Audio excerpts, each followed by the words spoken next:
La mission du disciple est sans équivoque. Il a l'ordre de commettre un assassinat, qui lui coûtera aussi la vie.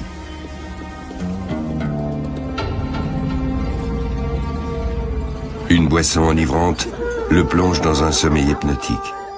Un avant-goût du paradis et des voluptés qui l'y attendent une fois sa sinistre besogne accomplie.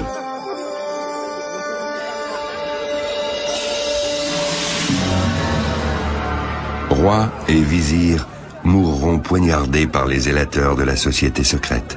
Entre horreur et fascination, entre vérité et légende, la secte déchaînera tour à tour les pires calomnies et une admiration sans borne.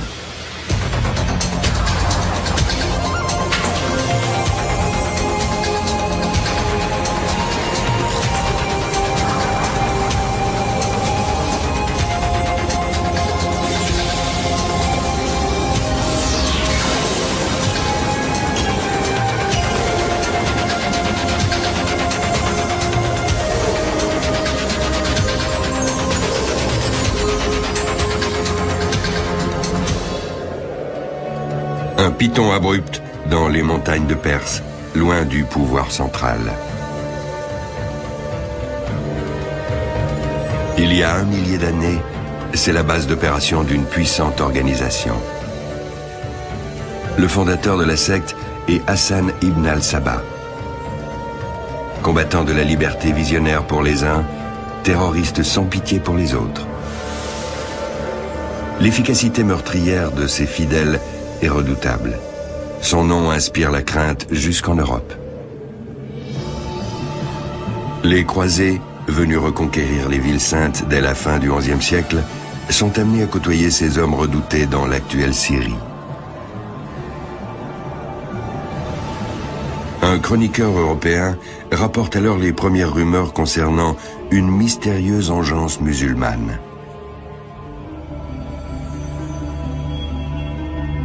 Dans son histoire des croisades, l'archevêque Guillaume de Tyr en fait une description plus objective.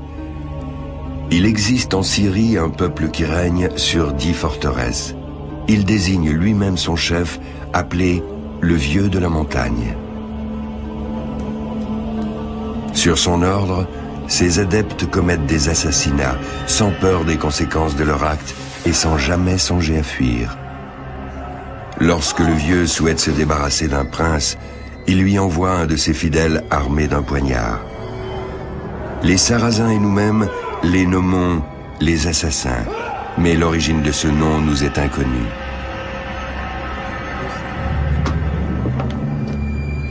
Ayant reçu dans sa forteresse Henri, croisé et comte de Champagne, le Vieux de la Montagne lui aurait fait l'effrayante démonstration de son pouvoir. Obéir jusqu'à la mort, un des commandements non écrits de la secte. Papa, allez!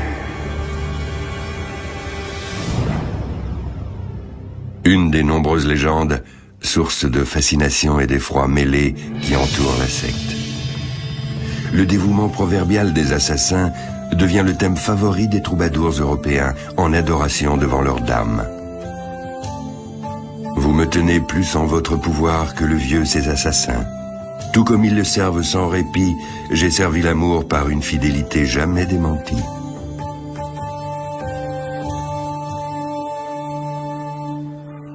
Les assassins entrent dans l'histoire comme des messagers de la mort. Un mythe est né. En récompense de leurs assassinats, le vieux promet à ses disciples toutes sortes de joies. Il leur fait miroiter le paradis de leur vivant.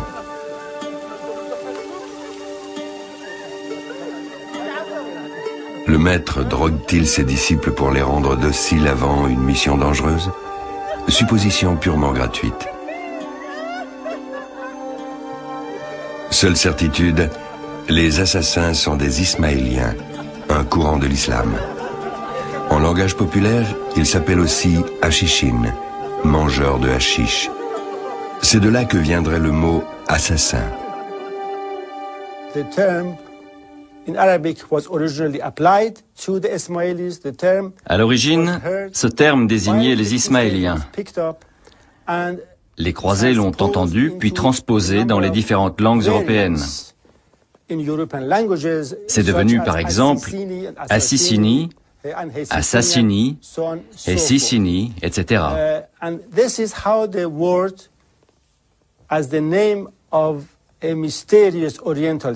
Ce terme fut introduit en Europe pour qualifier une société secrète orientale.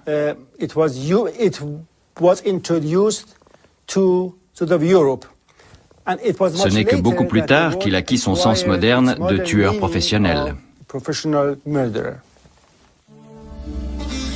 Le cannabis, à partir duquel on extrait le hashish, est connu en Orient dès le Moyen-Âge. Médecins et pharmaciens distillent les principes actifs de différentes drogues et les prescrivent contre les dépressions et les troubles digestifs.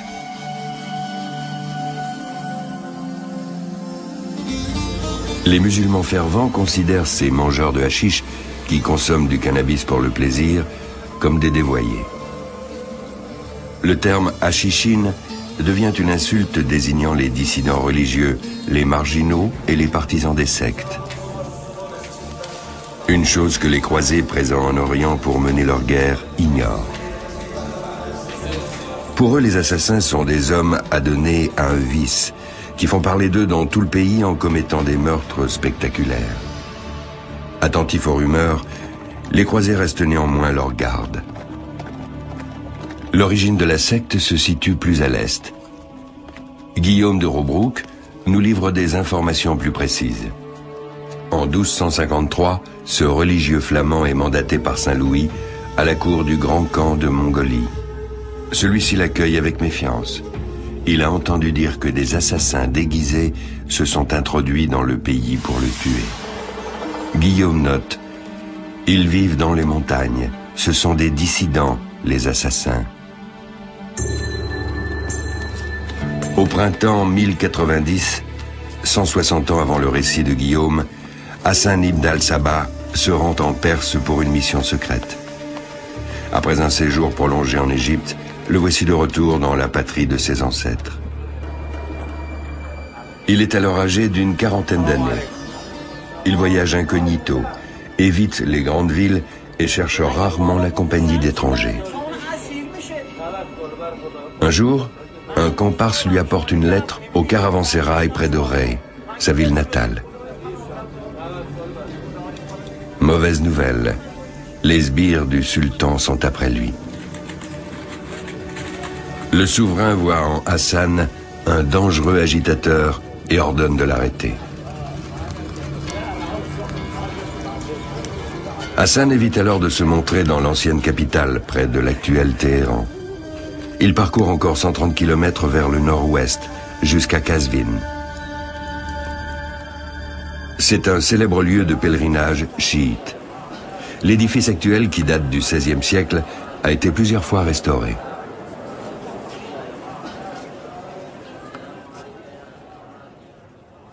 Il abrite le tombeau de Hussein, fils du 8e imam, tué en 821 alors qu'il était de passage dans la ville avec son père.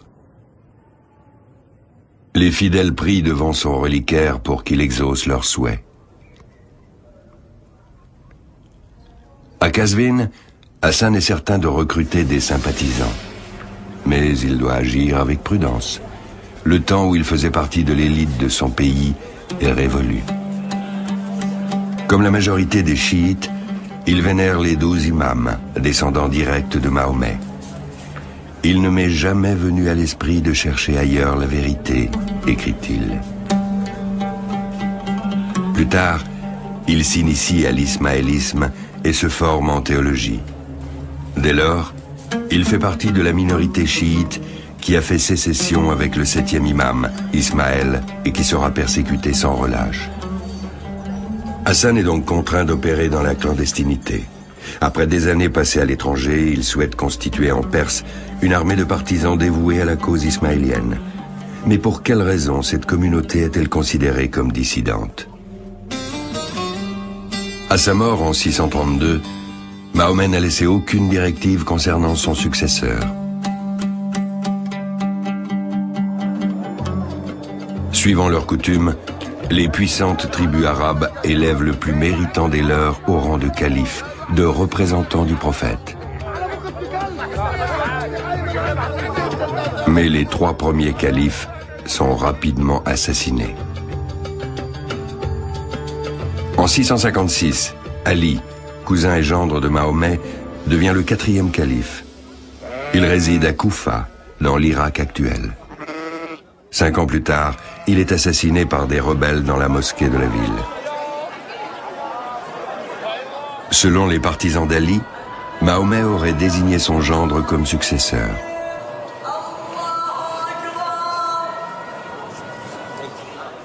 Après la mort d'Ali, ils affirment que le pouvoir légitime ne saurait émaner que d'un descendant du prophète.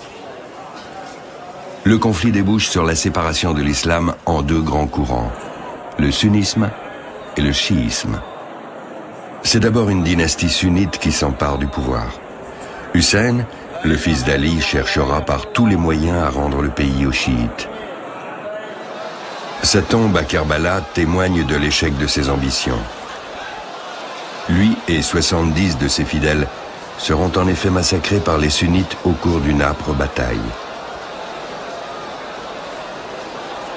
Depuis, le deuil public fait partie des traditions chiites. Il manifeste à la fois la souffrance née de la répression impitoyable dont les chiites furent victimes et la compassion pour la mort héroïque de leur chef. Refusant de se soumettre à l'autorité des sunnites, les chiites préfèrent nommer leur propre chef religieux, l'imam, qui interprète le Coran et promulgue les lois. Pour la majorité des chiites, le 12e imam est le sauveur, celui qui reviendra à la fin des temps pour inaugurer une ère de justice et de bonheur. Mais les partisans d'Ismaël, le 7e imam, se séparent du parti dominant d'Ali et donnent naissance aux Ismaéliens. En 969, il crée la dynastie des Fatimides et fonde la ville du Caire. Pour la première fois depuis Ali, un clan chiite accède au pouvoir et exerce une grande influence politique et religieuse. Ces imams propagent la doctrine ismaélienne. Le rayonnement de l'architecture, de l'art et de la science grandit considérablement. Mais au XIIe siècle, les sunnites reprennent le dessus et les ismaéliens traversent une période difficile. À Londres, des chercheurs se sont penchés sur l'histoire mouvementée de cette communauté. Ils veulent comprendre les raisons de l'ostracisme qui frappe systématiquement ces dissidents religieux. Les Ismaéliens et les chiites, en général, ont souvent été mal compris. On les a souvent accusés d'avoir une approche subversive de l'islam. Mais il faut savoir que pour les Ismaéliens, la doctrine coranique et plus encore l'interprétation du Coran est à multiples facettes. Le message du Coran ne doit pas être pris uniquement au pied de la lettre. Le sens littéral est une chose, mais il y a beaucoup d'autres niveaux de lecture. En Perse, Hassan ibn al-Sabah prêche la doctrine du prophète selon l'interprétation des Ismaéliens. Devenu un daï, un missionnaire, il sillonne au printemps 1090 le nord montagneux du pays.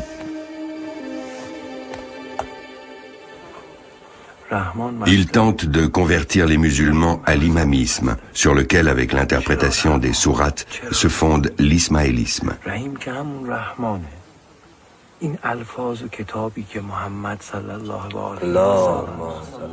Infatigablement, Hassan cherche à rallier la population à sa cause.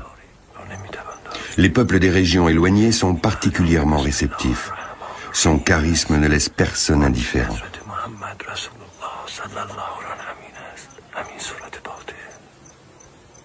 Épris de liberté, résistants et guerriers, les villageois ne s'en laissent pourtant pas compter. Les paysans se sont toujours révoltés contre le joug étatique et religieux imposé par les sunnites. Ils revendiquent très tôt leur indépendance. Aucun souverain n'a jamais pu les soumettre. Cette région difficile d'accès constitue un refuge idéal. Hassan souhaite y établir une base d'où il pourra lancer ses attaques contre ses adversaires religieux.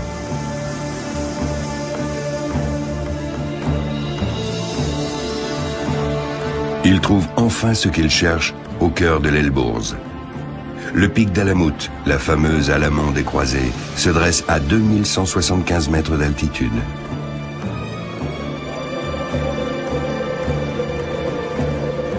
Alouhamout, le jugement de l'aigle.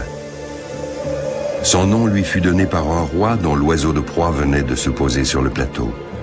Comprenant aussitôt la situation stratégique du lieu, le souverain y fit ériger une forteresse. Hassan envoie ses fidèles au sommet de la falaise pour convertir la garnison. Puis, il aurait proposé un marché à son chef. « Vends-moi la partie du château que peut contenir la peau d'une vache. » Devant le commandant médusé, un des compagnons de Hassan découpe la peau en bandelettes, qu'il relie pour en faire une longue bande. Le mur extérieur de la forteresse se retrouve ainsi entièrement encerclé.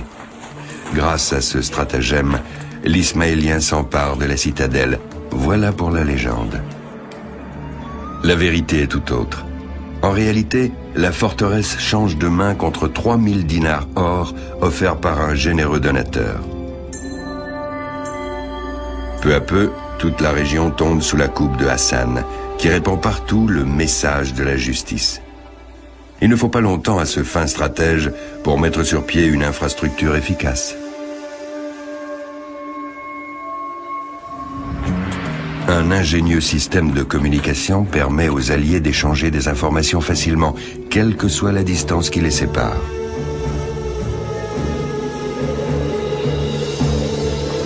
Depuis les différents avant-postes, ils s'envoient des signaux lumineux ressemblant à du morse.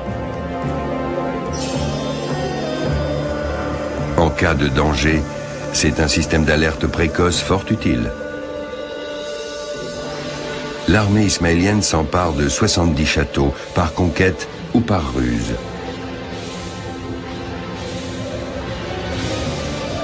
Dans l'extrême nord de la Perse, naît un État dans l'État, composé d'un réseau de partisans unique en son genre. Un État gouverné par un chef religieux aux ambitions politiques affichées. Il se rapproche de son but. La fédération idéologique des Ismaéliens du pays. Seule l'union leur permettra de lutter contre les incessantes persécutions des autres factions.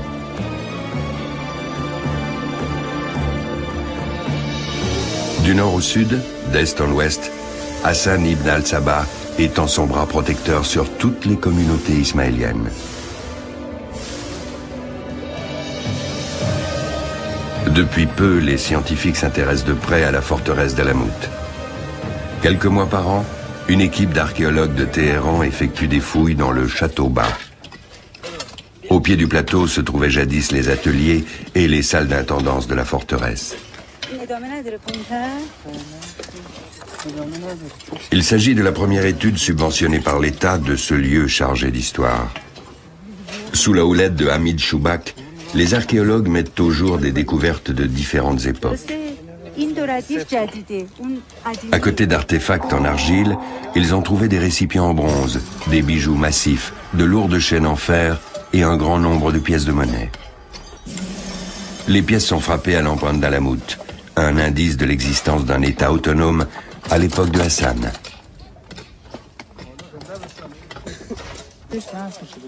L'accès au château a déjà été déblayé. Les découvertes que nous avons faites jusqu'à présent sont d'une importance capitale. Il y a de nombreuses pièces de monnaie, ainsi que des fragments de briques et de carreaux. Ces fragments proviennent de l'époque des Seljoukides, originaires de Turquie, et de Hassan ibn al-Sabah. Tout indique une architecture somptueuse, digne d'un grand chef religieux. Le reste de la population, en revanche, était logée modestement. Seuls quelques murs ont échappé à la destruction de la forteresse par les Mongols. Des vestiges de salles au cœur de la falaise constituent le plus gros des ruines. Les architectes de Hassan avaient revêtu la paroi extérieure de briques. À cette époque, le château devait offrir un aspect impressionnant.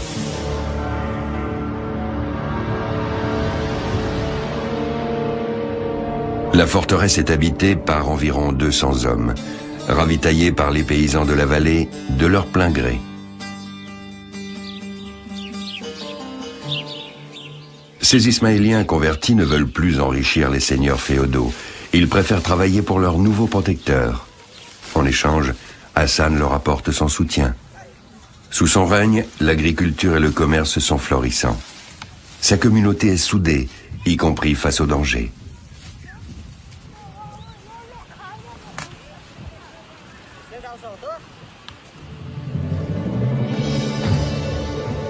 À l'extrémité des plaines fertiles, à environ 34 km d'Alamout, la secte possède un autre nid d'aigle quasiment inexpugnable. La forteresse de Lamassar. Lors de son expédition en 1931, la Britannique Freya Stark dessine un plan du site. Au XIIIe siècle, les habitants de la forteresse résisteront vaillamment aux Mongols sans toutefois parvenir à les repousser. L'exploration des ruines est au programme des archéologues iraniens. Dans les prochaines décennies, tous les châteaux de l'époque de Hassan seront documentés de façon scientifique.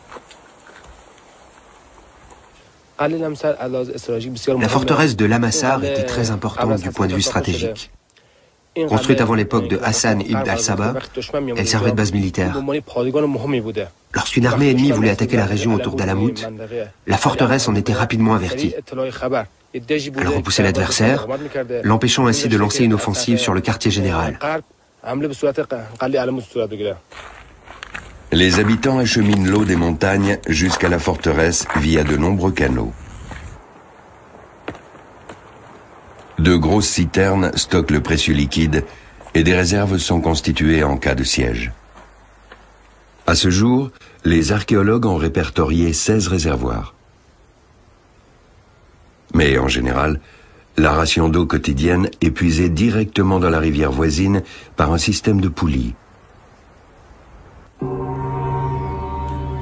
Depuis sa forteresse d'Alamout, Hassan préside au sort de la communauté, s'inspirant pour cela de l'étude quotidienne du Coran et d'autres écrits philosophiques. Sa vaste bibliothèque aménagée le long des immenses murailles devient célèbre. Dans le calme et la solitude, il œuvre pour la création d'un État idéal, délivré du joug des Seldjoukides ou des Sunnites.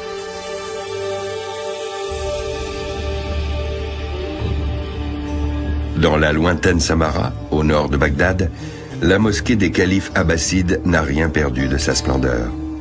Aux yeux de Hassan, cette dynastie sunnite est responsable du déclin de l'islam juste. Par ailleurs, elle cherche à anéantir sa communauté par tous les moyens. Les souverains sunnites vivent dans de fastueux palais. Népotisme et corruption sont la règle. À Bagdad, leur capitale, ils fondent de prestigieuses écoles d'études religieuses où l'on enseigne la théologie et le droit d'après les préceptes du parti dominant. C'est là que se développe le dogme sunnite qui présente les chiites, et en particulier les ismaéliens, comme des dissidents et des ennemis de l'islam. Des millions de volumes ornent les rayons des immenses bibliothèques de la capitale. Livres sur les mathématiques, ouvrages littéraires de différents siècles, traités de médecine. Bagdad devient un centre scientifique de premier ordre.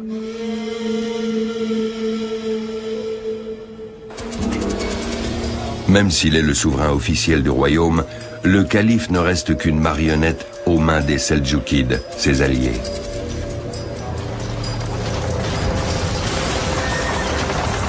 Convertis à l'islam en l'an 1000, les Turcs étendent leur hégémonie à la Perse et à la Mésopotamie en l'espace de quelques décennies. Ils accroissent progressivement leur influence politique et militaire. Protecteurs autoproclamés du calife, ils savent se rendre indispensables. Rien de ce qui se trame dans les montagnes du Nord sous la conduite de Hassan n'échappe à leur sultan. Ils décident de lancer leur armée sur Alamout pour éradiquer ce foyer de résistance. Malgré leur supériorité numérique, les assiégeants sont obligés de battre en retraite, une cuisante défaite. Hassan ourdit sa vengeance. Il sait qui est le responsable, son ennemi juré, le grand vizir du sultan. Dans la soirée, le daï rassemble ses fédaviers, ces hommes qui lui sont dévoués corps et âme et qui sont prêts à donner leur vie pour la cause.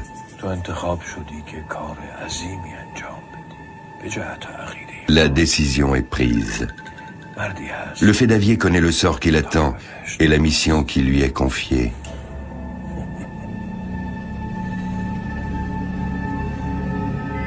La mort du vizir. Le premier attentat de Hassan au nom de la religion.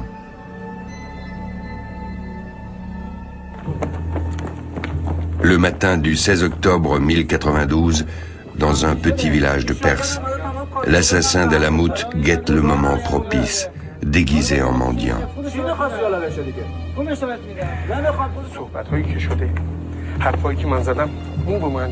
Nizam al-Mulk, 80 ans, ignore tout du danger qui l'attend. Ce haut dignitaire revient d'une entrevue importante. C'est un notable qui a mis sa vie au service du pays. Sous prétexte de lui remettre une requête, l'inconnu s'approche du vizir.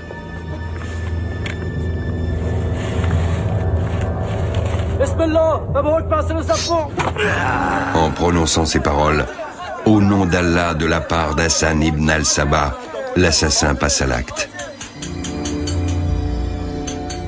Cet assassinat fait du chef des Ismaéliens un personnage célèbre et redouté.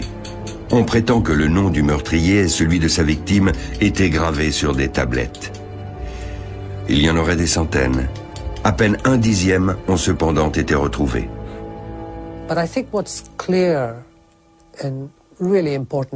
Il convient de souligner une chose.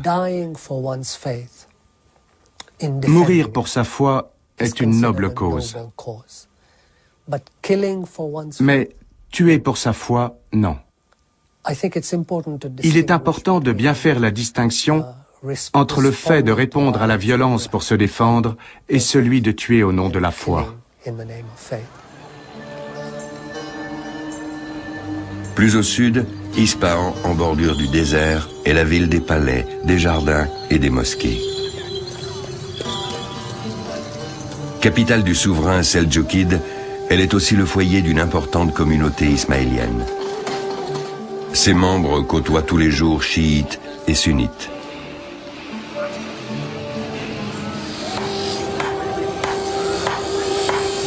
Dans cette société, le fossé entre l'élite et la population se creuse de jour en jour. Ouvriers et artisans apprécient particulièrement l'entourage de la communauté ismaélienne. Les daïs les aident au quotidien tout en défendant leurs intérêts.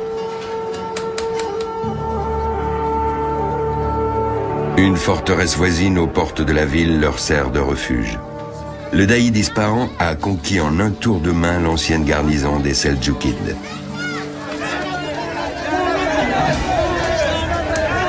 Les soldats du sultan multiplient les pogroms et les abus de pouvoir. Les Ismaéliens sont victimes de persécutions à cause de leur insoumission et de leur lecture du Coran. De nombreux écrits sont brûlés, une perte irréparable.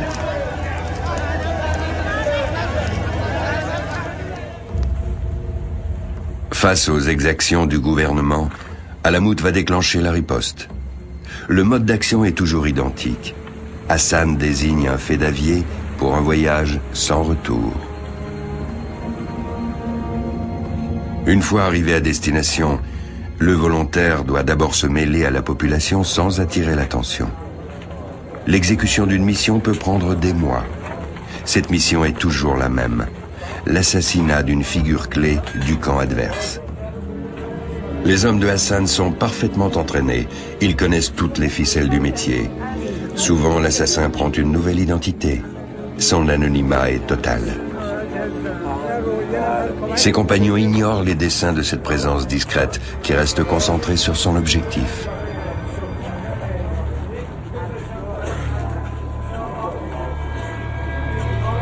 Les assassinats sont commis de préférence dans des lieux de culte, en particulier pendant la prière du vendredi. À Ispahan, l'attentat de la mosquée de Jameh est entré dans les annales. En 1101, c'est le mufti le plus influent de la ville qui est tué. L'assassin poignarde toujours sa victime de face en nommant le commanditaire, Hassan ibn al-Sabah.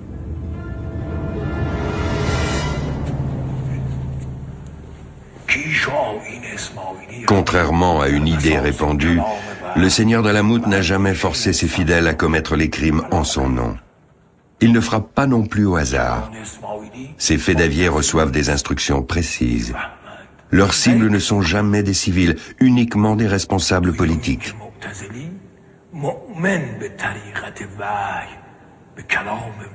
Pour motiver ses troupes, Hassan prétend que la fin, en l'occurrence l'espoir d'un monde plus juste, justifie les moyens.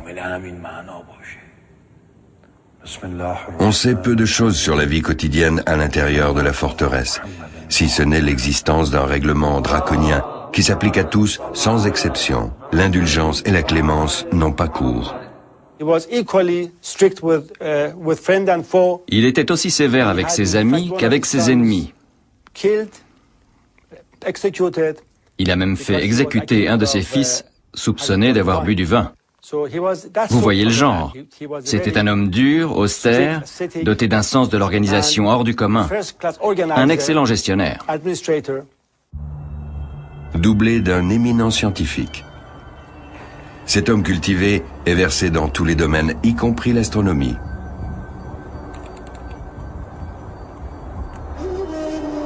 On dit que pendant les 34 ans où il habita à Alamout, il ne sortit que 2 fois de sa cellule pour observer les étoiles.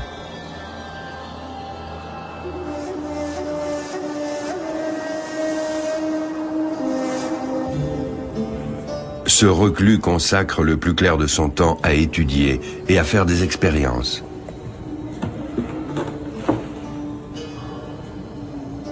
Il fabrique des remèdes naturels selon différentes recettes.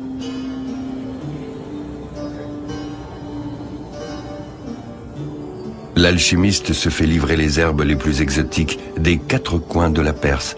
Ce spécialiste reconnu n'ignore rien des effets des divers médicaments. Selon toute vraisemblance, il connaît aussi les plantes aux vertus enivrantes, dont on dit qu'il extrait des drogues à l'usage de ses disciples. Cette assertion qu'il a poursuivie lui et son organisation pendant des siècles a déclenché un tollé en Europe.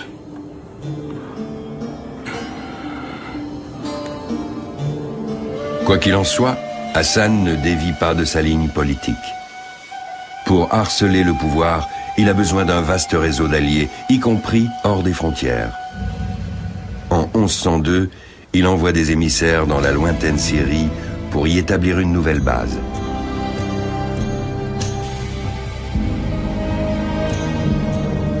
La Syrie héberge une très ancienne communauté ismaélienne.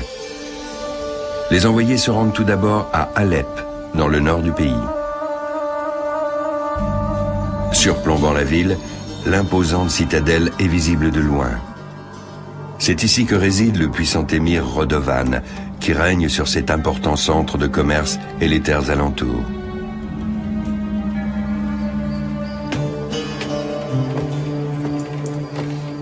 La Syrie est en pleine crise. Le royaume éclate en petits sultanats. Les princes se livrent de perpétuelles querelles qui se terminent en de sanglantes guerres tribales. Les hommes de Hassan proposent à l'émir une alliance pour l'aider à éliminer ses rivaux.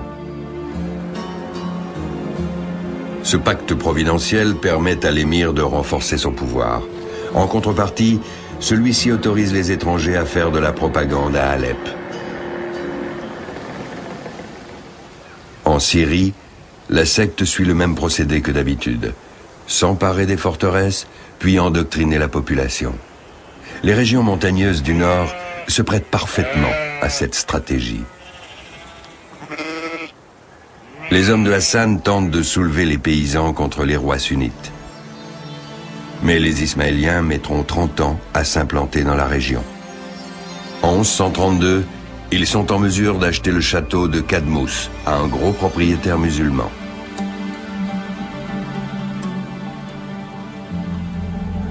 D'autres suivront. La tactique habituelle de la secte fonctionne également en Syrie. S'installer, se retrancher, puis attaquer. Les assassins postent aux endroits névralgiques d'importantes unités de commando. Ils réussissent leur plus grand coup à Masyaf, non loin du Krach des Chevaliers, une forteresse croisée. Après avoir chassé le gouverneur, un homme riche et puissant, ils font de Masyaf leur quartier général.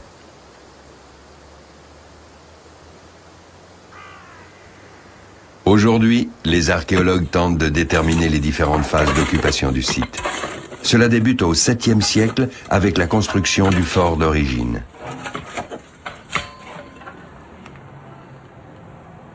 Les différents styles et matériaux doivent être inventoriés dans les moindres détails.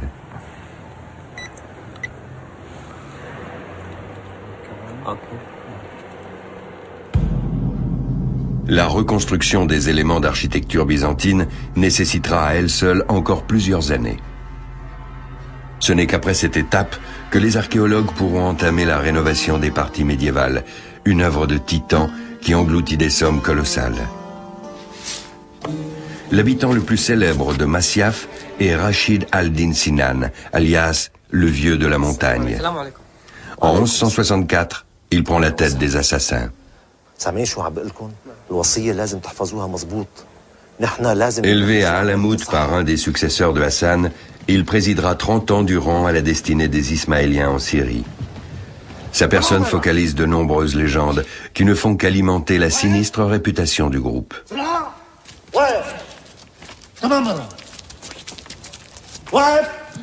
Ainsi, on dit qu'il aurait entraîné ses hommes pour en faire des tueurs imprévisibles.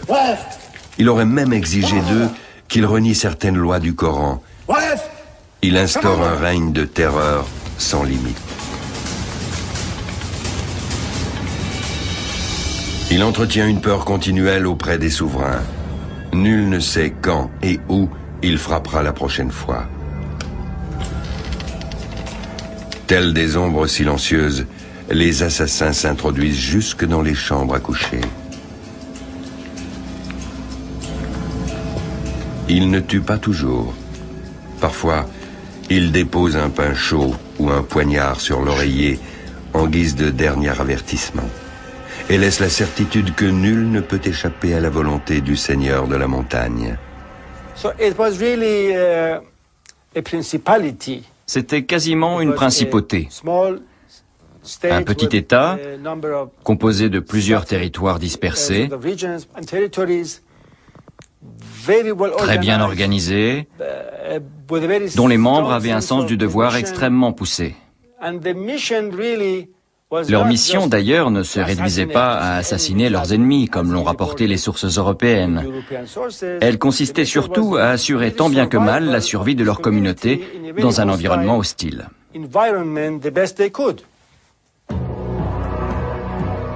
Le Krach des Chevaliers, à proximité de Masyaf, est une immense forteresse qu'occuperont les croisés pendant presque 2 siècles. Les Ismaéliens s'allient avec les chevaliers pour combattre les princes sunnites.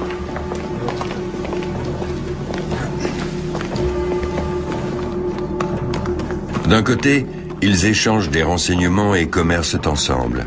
De l'autre, les assassins sont tenus de verser un tribut à l'ordre chrétien, sorte de prix à payer pour leur protection.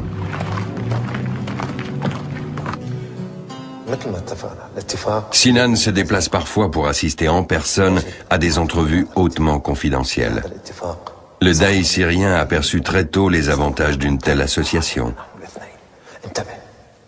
Ces poignards s'abattent rarement sur un croisé. Dans ce cas précis, la tactique consistant à paralyser l'ennemi en éliminant un de ses dirigeants n'aurait pas porté ses fruits. La victime aurait été remplacée dès le lendemain.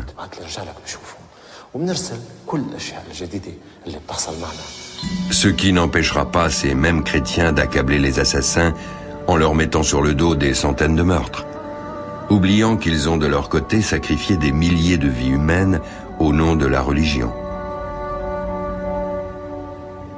At most, some 4 or 5 European 4 ou 5 dignitaires chrétiens, tout au plus, et sans doute une trentaine de musulmans ont été assassinés par les Ismaéliens. Ils cherchaient aussi à intimider l'ennemi,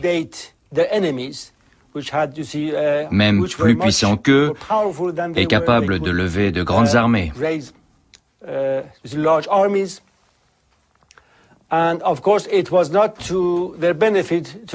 Du coup, ils revendiquaient volontiers les assassinats qui n'étaient pas de leur fait. Cette apparence de toute puissance impressionne même un seigneur aussi aguerri que le légendaire Saladin. Le sultan, nouveau héros des sunnites, est venu bouter les croisés hors du pays.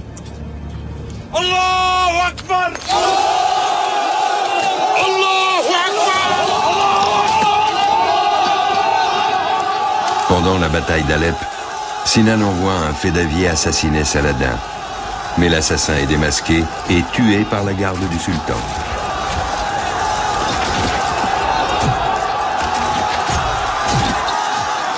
En représailles, Saladin attaque la forteresse de Masyaf avant de battre en retraite Bredouille.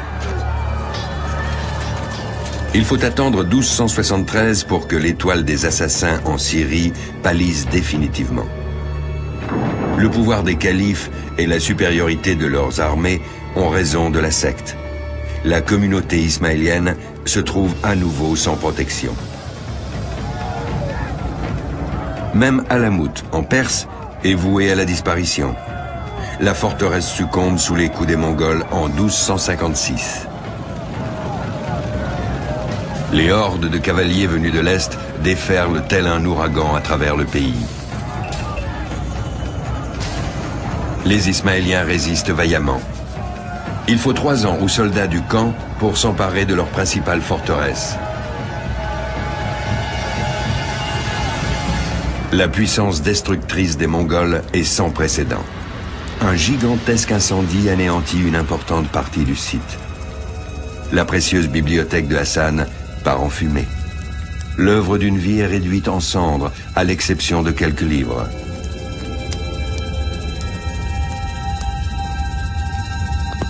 Ceux-ci sont sauvés par Djouveni, le secrétaire sunnite du conquérant mongol, qui obtient la permission d'emporter quelques-uns des ouvrages, parmi lesquels une autobiographie de Hassan.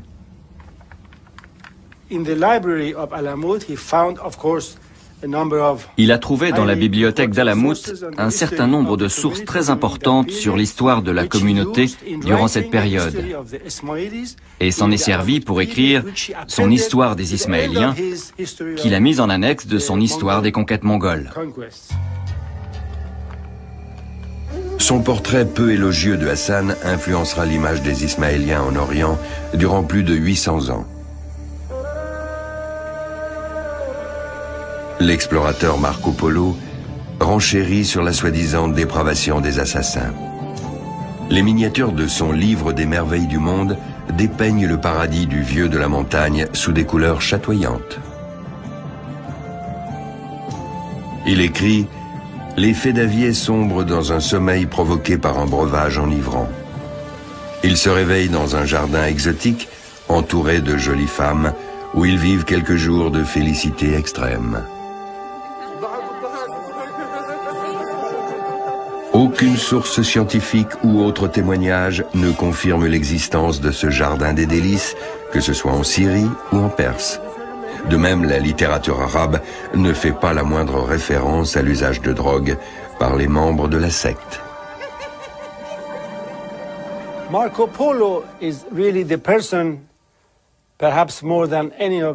Polo est assurément celui qui a le plus contribué à répandre les légendes sur les assassins en Europe.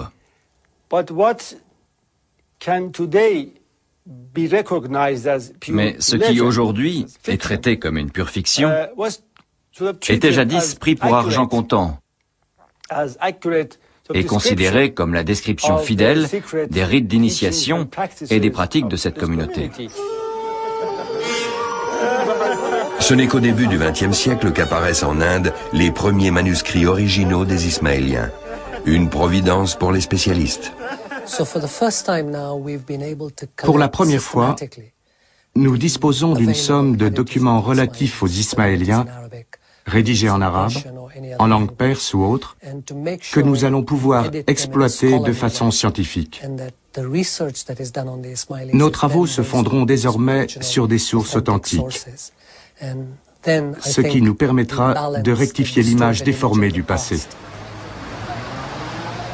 Au cœur de Londres, le quartier huppé de Kensington abrite l'un des nombreux centres ismaéliens disséminés en Europe. Le bâtiment moderne symbolise la pensée progressiste qui anime cette communauté religieuse riche de traditions. C'est ici que se retrouvent les fidèles qui vont à la rencontre de leur passé et de leur avenir. L'Aga Khan, le 49e imam, veille sur ce lieu. 15 millions d'Ismaéliens dans le monde entier, répartis sur presque tous les continents, se sont placés sous la protection de ce descendant direct de Mahomet. En octobre 1957, le prince prend ses fonctions. Il a 20 ans.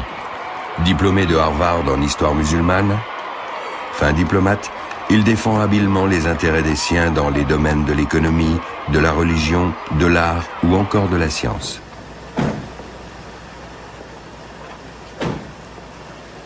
En compagnie d'hommes célèbres comme Nelson Mandela ou au travail avec des architectes inconnus, le prince s'investit dans de nombreux projets partout dans le monde.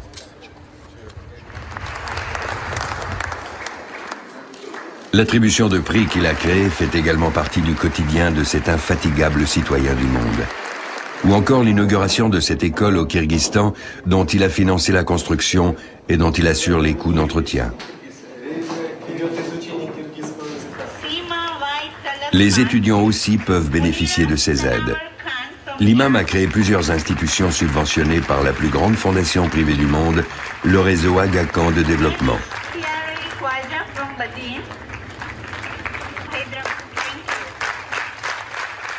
La plupart des institutions portent son nom, en hommage à la communauté ismaélienne. Il tient son immense fortune de son grand-père. En 1946, pour le 60e anniversaire de son règne, celui-ci se fait offrir son poids en diamants. 111 kilos se retrouvent sur la balance. L'argent nécessaire à l'achat des pierres précieuses provient des dons des Ismaéliens. Ceux-ci donnent un dixième de leurs revenus. Une vieille coutume destinée à venir en aide aux plus pauvres. Les Ismaéliens n'ont pas pour ambition de créer leur propre État, mais plutôt de s'engager concrètement dans l'action sociale. Leur conscience sociale de l'islam est très forte. Et cette conscience se traduit par des projets éducatifs, d'aide au développement ou culturel. Dans des domaines universels qui concernent tous les êtres humains, qu'ils soient musulmans, ismaéliens ou ni l'un ni l'autre. Masyaf, l'ancienne forteresse des assassins, est pour les Ismaéliens à la fois un héritage et un fardeau. Ce site témoigne d'un important chapitre de leur histoire, d'une époque où ils étaient unis au sein de leur propre État. Après la décadence de la communauté dissidente, ses membres devenus apatrides se dispersent aux quatre coins du monde. Mais la secte du Moyen-Âge a laissé une image effrayante qui a été récupérée à notre époque.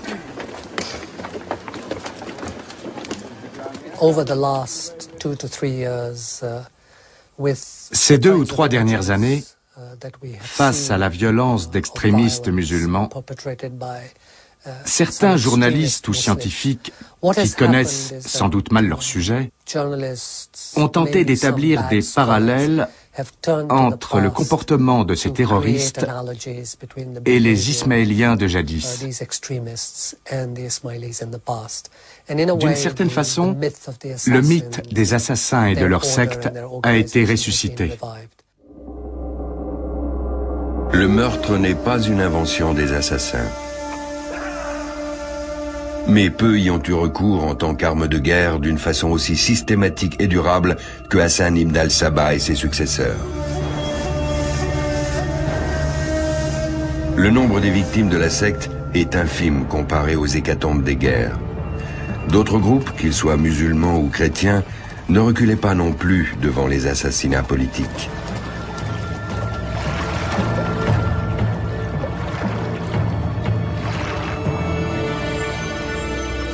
Les assassins d'Alamout ne s'en prenaient jamais au commun des mortels, mais toujours aux souverains et à leurs hauts dignitaires. Leur cible était le cerveau, non le bras de l'ennemi. C'est une vérité, mais il en existe une autre, à laquelle la majorité des musulmans croient fermement. Les meurtres et les attentats suicides n'ont pas leur place dans le droit, la tradition et le quotidien de l'islam. C'était valable autrefois, ça l'est encore aujourd'hui.